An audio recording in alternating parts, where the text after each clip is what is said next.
Hare Krishna, welcome back to my channel. This is Nihana और आज हम करेंगे millennium science for junior class 4 का chapter 5 our body and food and digestion chapter का part 3। हाँ, आज हम पार्ट 3 करेंगे। पार्ट 1 2 ऑलरेडी हम कर चुके हैं, चैनल पे आपको वो मिल जाएंगे।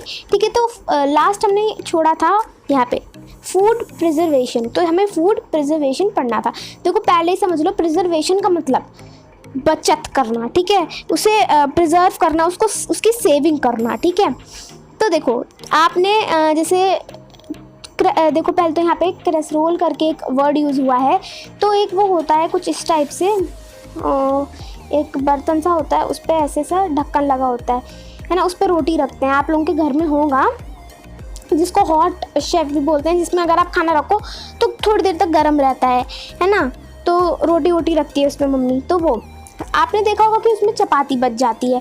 ठीक है, और अगर आप उसको कुछ दिनों तक और छोड़ दो तो क्या होगा कि उसमें ना कुछ दिनों बाद उसमें क्या हो जाएगा, उसमें मोल्ड ग्रो होने लगेंगे।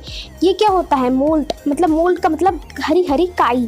आप लोगों ने देखा होगा जहाँ पे बहुत दिनों तक पानी रहता है, ठीक है, तो वहाँ पे ग्रीन ग्रीन हो जाता है।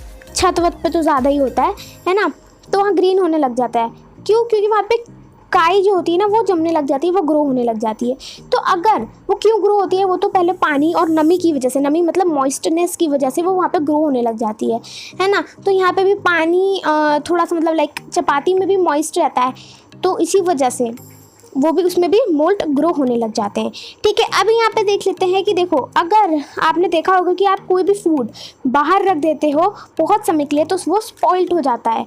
ठीक है, और उस पर जर्म्स जो होते हैं वो बढ़ना शुरू हो जाते हैं। पर अगर हम ये खाना खाएंगे, इस टाइप के खाना खाएंगे, तो क्या हम बीमार पड़ जाएंगे।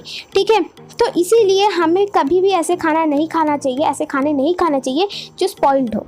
ठीक है, पर फिर हम इन खाने को प्रोटेक्ट कैसे करें कि वो स्पॉइल ना हो, वो ख़राब ना हो, तो हम उसको प्रोटेक्ट कर सकते हैं प्रिजर्वेशन मेथड के द्वारा। अब ये प्रिजर्वेशन क्या होता है, तो देखो जैसे अभी स्टार्टिंग में ही बताया था बचत। ठीक है, तो प्रिजर्व करके हम उसे बचा सकते हैं उस खाने को। ठीक है, तो देखो the process of keeping food in the way, देखो अगर आप एक फूड को ऐसे वे में रख रहे हो, ऐसे वे में बचत करके रख रहे हो कि उसकी न्यूट्रिशंस भी ख़राब नहीं हो रहे हैं, ठीक है, और वो लॉन्ग टाइम तक टिक भी पा रहा है, तो उसको क्या कहते हैं, उसको कहते हैं हम प्रिजर्वेशन। ठीक है, अब कुक्ड या फिर अनकुक्ड फूड भी दोनों ही फूड के कुक्ड और अनकुक्ड, ठीक है, इन दोनों के ही अलग अलग मेथड होते हैं, दोनों के डिफरेंट मेथड होते हैं, जिससे वो दोनों अलग अलग, देखो कुक्ड को प्रिजर्व करने का अलग मेथड होगा, अनकुक्ड को प्रिजर्व करने का अलग मेथड होगा। ठीक है, तो आज हम वही पढ़ेंगे, फूड प्रिजर्वेशन पढ़ते हैं। चलो, तो देखो हर टाइप के फूड के लिए अलग अलग प्रिजर्वेशन होती है। तो देखो पहले यहाँ पे पढ़ लेते हैं, यहाँ पे लिखा है फ्रीजिंग। तो देखो अगर फूड जो है ना वो रेफ्रिजरेटर में रिमेन होता है बहुत समय के लिए, तो वो क्या रहता है, फ्रीजिंग मतलब जमा देना, पहले तो ये समझ लो। ठीक है, उसके बाद जमाने के लिए हम लोग के घर में क्या सा हमारे घर में रेफ्रिजरेटर मतलब फ्रिज होता है। ठीक है, तो उसमें आपने देखा होगा आपकी मम्मी दूध रखती हैं या ब्रेड रखती हैं, सब्जियां रखती हैं, तो क्या होता है कि उससे ना वो कुछ दिनों के लिए फ्रेश रहती हैं। अब तो ऐड भी आते हैं, आप लोग ऐड देख के ही सब समझ जाते होंगे। ठीक है, तो उसमें ना जो जर्म्स है वो वहाँ पे इतनी ठंडी रहती है कि वहाँ पे जर्म्स जो है वो ग्रो नहीं कर पाते हैं ईजिली, इतनी ठंडी प्लेस पे ईजिली वो ग्रो नहीं कर पाते हैं। ठीक है, और प्रिजर्व फूड जैसे कि कुछ एग्जांपल्स देख लेते हैं, तो मैंने बताया था दूध, मिल्क दूध एक ही होता है, फ्रूट, वेजिटेबल। ठीक है, और भी कुक्ड फूड जैसे सब्जी वब्जी रह जाती है सुबह की, तो मम्मी रात को भी उसको तड़का लगा के दे देती है, आपने देखा होगा। बट उससे पहले वो पूरे दिन थोड़ी खुल्ला रहता है, वो कहाँ रहता है, वो फ्रिज में रहता है। ठीक है, तो इन सबको अगर हम जैसे कोई भी माइक्रो ऑर्गेनिज्म, देखो जो ग्रो होते हैं ना, जो गंदगी होती है, कीटाणु होती है, माइक्रो ऑर्गेनिज्म होते हैं, इतने छोटे छोटे होते हैं जो हमें अपनी नॉर्मल आंखों से नहीं दिखाई देते हैं। सिंपल भाषा में कहूँ तो ऐसे कीड़े जो हमें अपनी नॉर्मल आंखों से नहीं दिखाई देते हैं, ठीक है, वो इन पर ग्रो हो जाते हैं। अब वो कहाँ ग्रो हो सकते हैं, वो हर जगह मिलेंगे, वैसे तो वो हर जगह मिलते हैं, बट अगर कहीं पे एक्सट्रीम ठंड हो, कहीं पे एक्सट्रीम गर्मी हो, ठीक है, या कहीं पे बहुत ज़्यादा एकदम, देखो आपसे भी कभी कभी नहीं खाया जाता है, बहुत ज़्यादा नमक हो जाता है तो नहीं खाया जाता है, तो उसी टाइप से उन कीटाणु से भी सॉल्टिंग के प्रोसेस से नहीं रहा जाता है, क्योंकि वहाँ पे बहुत ज़्यादा नमक होता है। ठीक है, अब कोई चीज़ बहुत मीठी हो जाती है तो नहीं खाई जाती है, उसी टाइप से कीटाणु जो कीड़े होते हैं उनसे भी इतनी ज़्यादा मीठी उसमें नहीं रहा जाता है। अब डिहाइड्रेशन, चलो एक बारी इन सबको डिटेल में पढ़ लेते हैं। देखो बॉइलिंग के मेथड में क्या होता है, आपने देखा होगा आपकी मम्मी कभी कभी जहाँ पे आपने देखा होगा कि जहाँ पे सही पानी नहीं लगता है या कोई गंदा पानी दिखता है तो उसको क्या करता है, उसको हम लोग उबालते हैं। ठीक है, तो इसीलिए आपने स्टार्टिंग में इस वीडियो के एकदम मतलब चैप्टर के एकदम स्टार्टिंग में पढ़ा था कि हम आलू को उबालते हैं तो उससे क्या होता है कि उससे थोड़ी सी उसकी बैक्टीरिया भी मर जाती है। ठीक है, वो सॉफ्ट हो जाता है। तो यहाँ पे देखो बॉइलिंग का प्रोसेस यूज़ किया जाता है। आप सब ने सुना होगा कि आपकी मदर जो है वो मिल्क को बॉईल करती है, क्योंकि मिल्क जो होता है ना, अगर उसको थोड़ी देर कहीं रख दो तो उसमें बैक्टीरिया जो है ना वो प्रभावित होने लग जाती हैं, तो इसीलिए आपकी मम्मा क्या करती है, उसको बॉयल करती है आपको देने से पहले। आप सब ने देखा होगा मेरे हिसाब से। अगर वो बॉइलिंग मिल्क अगर वो बॉयल ना करे, मिल्क आपको ऐसे ही दे दे और वो बॉयल भी ना करे, मिल्क दे भी ना, ऐसे ही साइड में छोड़ दे, तो क्या होगा, मिल्क जो होगा ना वो ख़राब हो जाएगा। सॉल्टिंग, अब सॉल्टिंग क्या होता है कि आपकी दादी नानी है ना, वो क्या बनाती होंगी, वो बनाती होंगी पिकल मतलब अचार, तो वो उस पर क्या लगाती है, उस पर नमक, ढेर सारा नमक लगाती है, तो उससे क्या होता है कि ना उसमें बुकड़ी कीड़ा होता है जो नहीं लग पाता है। वैसे बुकड़ी वर्ड आपके लिए कुछ इतना इंपॉर्टेंट नहीं है, वो आप हायर क्लासेस में पढ़ोगे, बट वो एक कीड़ा होता है जो उस पर लग जाता है पिकल पे, तो उससे वो क्या हो जाता है, ख़राब हो जाता है। ठीक है, फंगी कह सकते हो आप उसको, तो वो लग जाते हैं। बट अगर जैसे फ़िश और पिकल में ज़्यादा ही मेथड देखने को मिलता है प्रिजर्वेशन का, सॉल्टिंग, ज़्यादा नमक हो जाएगा तो वहाँ पे माइक्रो ऑर्गेनिज्म नहीं रह पाएगा, वो कीड़े नहीं रह पाएंगे उस पर। अब देख लेते हैं स्वीटिंग। अब आपने जैम देखे होंगे, जैम सब खाते हैं ब्रेड बटर पे लगा के, तो वो इतने दिन तक कैसे रह लेते हैं, क्योंकि ना उसमें इतना ज़्यादा स्वीट डाल देते हैं कि वो उसमें जो कीटाणु हैं वो नहीं, इतने मीठे में नहीं ज़िंदा रह पाते हैं। हम फूड को लॉन्गर टाइम तक इसीलिए प्रिजर्व कर पाते हैं। अब जेलीज भी मार्केट में मिलती हैं, तो वो इतने दिन तक कैसे वहाँ पे ताज़ी रह लेते हैं, हम खोलते तो एकदम जूसी सी निकलती है, क्योंकि ना वो स्वीटिंग की वजह से होता है। डिहाइड्रेशन, तो ये जो मेथड होता है ना, इसमें जब आप कच्चे आम होते हैं, कच्चे आम का हमारी नानी बनाती है या दादी बनाती है पिकल, तो वो क्या करती है, उससे पहले ना वो धूप में उसको थोड़ी देर तक रखती है, जिससे क्या होता है कि जो भी बैक्टीरिया, जो भी फंगस, जो भी बैक्टीरिया, कीटाणु, फंगस, जो कुछ भी होगी है ना, वो उसी में मर जाएंगे। ठीक है, और इससे क्या, जैसे कि देखो मैंने बताया ना, यहाँ पे अचार के लिए जब मैंगो को रखते हैं, फ़िश को रखते हैं, पोटैटो से आलू के चिप्स बनाते हैं तो उसको भी रखते हैं, है ना, पापड़ को रखते हैं, तो इन सब से क्या होता है कि जो भी उस पर गंदगी लग रही होगी वो क्या होगी, डिहाइड्रेशन की वजह से मर जाएंगी। ठीक है, अब यहाँ पे देख लेते हैं कैनिंग। ये जो मेथड होता है, एक मिनट, देखो इस मेथड में क्या होता है कि इस मेथड में हमें, जैसे कि इसमें ना हमें देखने को मिलता है कि चिप्स सबको पसंद है, मेरे हिसाब से लेज़ वाले तो बहुत पसंद है।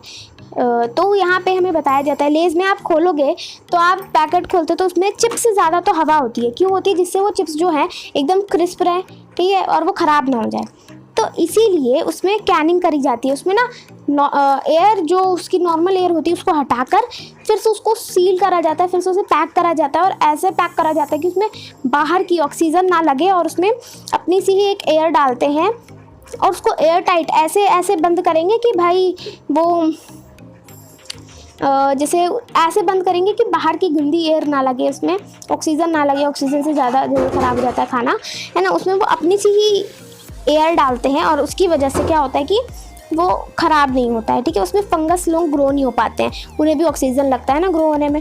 वेजिटेबल्स, हाँ, मोर वोर में जाओ, मोर एवरीडे सबके हाउस स्टोर्स होते हैं पास में, ठीक है, तो वहाँ पे क्या होता है कि वेजिटेबल्स मिलती हैं जो, उनमें भी ये वही करते हैं ये लोग। सी फूड जैसे फ़िश कैन में मिलती हैं तो वो भी, उसमें भी यही होता है। डेयरी प्रोडक्ट्स मतलब कि दूध, चीज़, अमूल का चीज़ आता है, ठीक है, उसमें भी वो ऐसे एकदम सील करेंगे।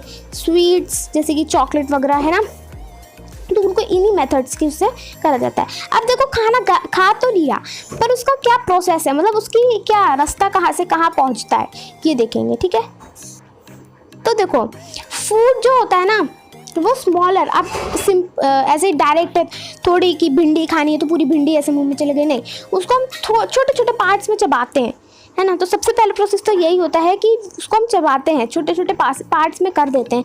तो उससे क्या होता है, वो छोटे छोटे पार्ट्स में जब हो जाता है तब वो हमारी बॉडी में जा पाता है। और साथ ही में उसके कुछ स्टेप्स भी है। तो देखो उस प्रोसेस को क्या कहते हैं, फिर जब वो खाना गया पेट में, तो अब डायरेक्टली जब आप वॉशरूम जाते हो तो सिर्फ भिंडी थोड़ी निकल जाती है ना, भिंडी खाइए तो क्या होता है कि पूरा एक प्रोसेस होता है डाइजेशन का। ठीक है, तो चलो वो देखते हैं। देखो वो पहले माउथ में जाता है, फिर वो फूड पाइप में जाता है, फिर वो स्टमक में जाता है, ठीक, फिर वो लिवर में जाएगा, ठीक, फिर वो जाएगा पैनक्रियाज में जाएगा, उसके बाद वो स्मॉल इंस्टेंटाइन और फिर लार्ज इंस्टेंटाइन। ठीक है, और भी बहुत सारे यहाँ पे जो लिखा है मैं आप लोगों को आगे दिखाती हूँ। ठीक है, तो देखो डाइजेशन जो होता है ना फूड का, वो हमारी माउथ के अंदर से शुरू होता है। पूरा इसका जो स्टार्ट होता है वो माउथ से शुरू होता है। टीथ जो होती है वो छोटे छोटे पार्ट्स में फूड को तोड़ देती है। सलाइवरी ग्लैंड्स जो होते हैं उससे क्या होता है कि उसमें से सलाइवा निकलता है, उसमें से डाइजेस्टिव जूस निकलता है, फ्लूइड निकलता है, जिससे सलाइवा जो होता है ना, थूक हमारी वो आती है, वो उसको एकदम पानी जैसा कर डालती है, एकदम मॉइस्ट, एकदम लाइक पानी सा कर डालती है उसको, है ना। इतना चबाना चाहिए हमें, वरना हमारे पेट में दर्द होगा, वो वहीं अटक जाएगा कहीं पे, इतना नहीं चबाओगे तो। ठीक है, उसके बाद वो जो उसके बाद जो जब तक वो टेस्टलेस नहीं हो जाता है तब तक हम चबाते रहते हैं, है ना। और वो टेस्ट जब तक मतलब लाइक उसका जो स्टार्च होता है वो नहीं निकल जाता है, हम चबाते हैं उसको। ठीक है, उसके बाद जो फूड आइटम होता है वो थोड़ा थोड़ा स्वीट फील होने लग जाता है। उसके बाद हम उसको जो सलाइवा होता है वो शुगर के अंदर कन्वर्ट हो जाता है। उसके बाद हम उसको निगल लेते हैं, मतलब अंदर ले लेते हैं, है ना। उसके बाद जब उसको स्वॉलो कर लेते हैं, मतलब निगल लेते हैं, तो वो ढेर सारे पार्ट्स में डिवाइड होकर वो अंदर जाता है। ठीक है, वो फिर जाता है ट्यूब्स में। एक ट्यूब उसमें से होती है कौन सी, फूड पाइप, मतलब कि दिखाती हूँ, ये देखो ये पूरा इसका फूड पाइप है। ठीक है, ये जो है ये फूड पाइप है। अब ठीक है, अब देखते हैं, देखो जो और वो फूड पाइप कहाँ से कहाँ कनेक्टेड होती है, वो स्टमक से कनेक्टेड होती है। देखो जो स्टमक होता है वो एक हॉलो मसल, देखो एक खाली बैग होता है जो मसल से बना होता है। ठीक है, और यहाँ पे जो फूड होता है वो टर्न होता है एक पेस्ट में। मैंने बताया था ना, इतना च्यू कर लेते हैं कि वो पेस्ट में बन जाता है, फिर इधर जाता है तो और ज़्यादा फाइन पेस्ट बन जाता है। ठीक है, अब जो स्टमक होता है ना, उसकी वॉल्स में भी से एक डाइजेस्टिव जूस निकलता है, जिससे भी वो और मिक्स होते हैं, तो फिर वो और ज़्यादा ईजी हो जाता है डाइजेस्ट करने में। अगर आप ना फाइबरस फूड खाओगे तो यहाँ पे जो आपके स्टमक को है वो इतनी मेहनत नहीं करनी पड़ेगी और उसको और ईजी हो जाएगा सब कुछ। ठीक है, अब देख लेते हैं इनसाइड आर इंस्टेंटाइन। तो देखो इंस्टेंटाइन के आगे से हम आगे से बाद में पढ़ेंगे, क्योंकि फिर वीडियो जो है लेंदी हो जाएगा और आगे करीब ये पूरा चैप्टर जो है खत्म कर देंगे। ठीक है, तो कोई भी क्वेश्चन हो आप हमसे पूछ सकते हो कमेंट सेक्शन में। Till then take care, bye bye.